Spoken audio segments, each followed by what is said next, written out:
Hello সবাইকে, আজকে কিন্তু চলে এসেছি কড়াই চিকেন রেসিপি নিয়ে। খুব সহজে কিন্তু কড়াই চিকেন রেসিপি বানাবো, তো সবাই কিন্তু দেখে বানাবে আর অবশ্যই কমেন্ট করে জানাবে কেমন খেতে হলো।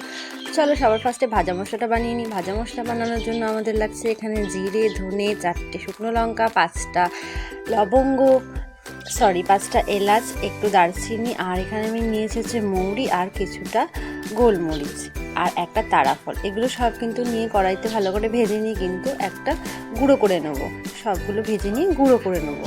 এখানে আমি 500 গ্রাম চিকেন নিয়ে নিয়েছি। 500 গ্রাম চিকেন নিয়ে কিন্তু ভালো করে ধুয়ে নিয়েছি। আর আমাদের লাগছে হচ্ছে ক্যাপসিকাম, পেঁয়াজ, টমেটো, আদা কুচি, রসুন কুচি, লঙ্কা কুচি। একটা পেঁয়াজ কিন্তু 2 টুকরো করে নেবে, আর বড় হলে 4 টুকরো।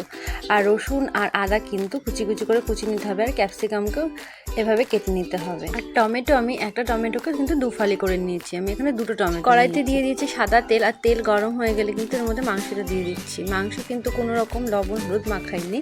মাংস দিয়ে কিন্তু এভাবে ভালো করে আগে ভেজে নিতে হবে মাংসটাকে।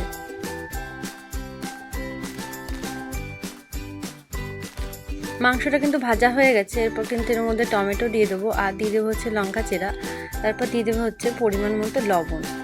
সব কিছু দিয়ে কিন্তু ঢাকা দিয়ে ভালো করে নাড়াচাড়া করবো। নাড়াচাড়া করে কিন্তু ঢাকা দিয়ে দেবো সিদ্ধ হওয়ার জন্য।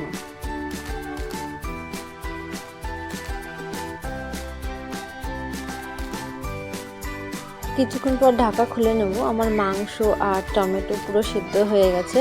এবার টমেটোটাকে ভালো করে ঘেটে নেব। ঘেটে কিন্তু এর মধ্যে দিয়ে দেবো রসুন কুচি আর আদা কুচি।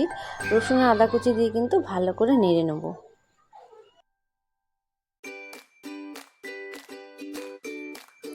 এরপর কিন্তু দিয়ে দেবো যে ভাজা মশলাটা করে রেখেছিলাম তার এক অংশ, মানে ভাজা মশলাটা কিন্তু আমাদের 3বার দিতে হবে। একটু দিয়ে দিলাম ভাজা মশলাটা, আর দিয়ে দিচ্ছি 1 চামচ কাশ্মীরি লঙ্কার গুঁড়ো, আর দিয়ে দেবো হচ্ছে 1 চামচ হলুদ। সব কিছু দিয়ে কিন্তু আবারও ভালোভাবে নেড়ে নেব। রেসিপিটা করতে একটু সময় লাগে, তবে সময় দিয়ে করলে কিন্তু খুব ভালো হয়। খেতে কিন্তু দুর্দান্ত হয়। রুটি দিয়ে বলুন, নান দিয়ে বলুন, যা দিয়ে বলুন, খেতে কিন্তু খুব ভালো লাগে। নাড়াচাড়া করে কিন্তু ঢাকা দিয়ে দিয়েছিলাম কিছুক্ষণের জন্য। কিছুক্ষণ পর আবার ঢাকা তুলে কিন্তু আমি মিল্কি মিষ্টির ক্রিমটা দিয়ে দিচ্ছি পরিমাণ মতো। আপনারা চাইলে কিন্তু ক্রিমটা অ্যাভয়েড করতে পারেন, আবার দিতেও পারেন, সেটা আপনাদের ইচ্ছা। মিল্কি মিষ্টির ক্রিমটা দেওয়ার পর কিন্তু আবারও ভালো করে নেড়ে নেব।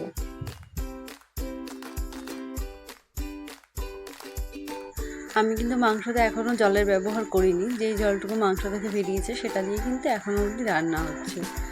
ভালো করে নাড়াচাড়া করে কিন্তু আবারও ঢেকে দেবো কিছুক্ষণ সময়ের জন্য। ঢেকে ঢেকে রান্নাটা করতে হবে। ঢেকে ঢেকে রান্নাটা না করলে কিন্তু স্বাদ ভালো হবে না। কিছুক্ষণ পর কিন্তু ঢাকা তুলে নিয়েছি। ঢাকা তুলে নেওয়ার পর দিয়ে দেবো হচ্ছে পেঁয়াজ আর ক্যাপসিকাম যেটা কেটে রেখেছিলাম সেটা দিয়ে কিন্তু ভালো করে নেড়ে নেবো।